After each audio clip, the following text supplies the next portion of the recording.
Elohim Yahuwah is one. He is not two or more, but one, unified in a manner which surpasses any unity that is found in the world.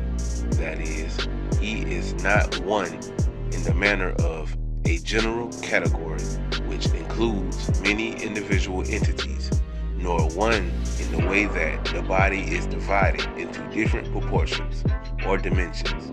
Rather, he is unified, and there exists no unity similar to his in this world. If there were many gods, they would have body and form, because like entities are separated from each other only through the circumstances associated with body and form.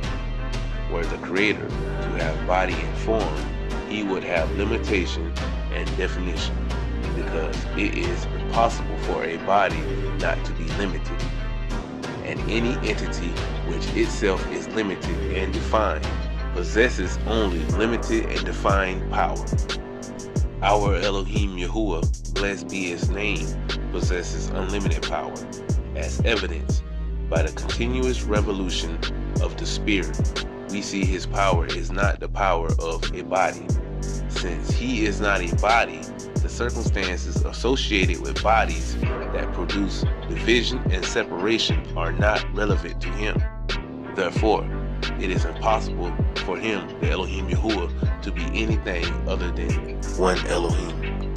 The knowledge of this concept fulfills a positive commandment, as implied by Deuteronomy chapter 6, verse 4.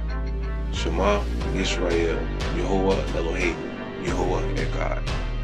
Take ye therefore good heed unto yourselves, for ye saw no manner of form on the day the Elohim Yahuwah spoke unto you at Horeb.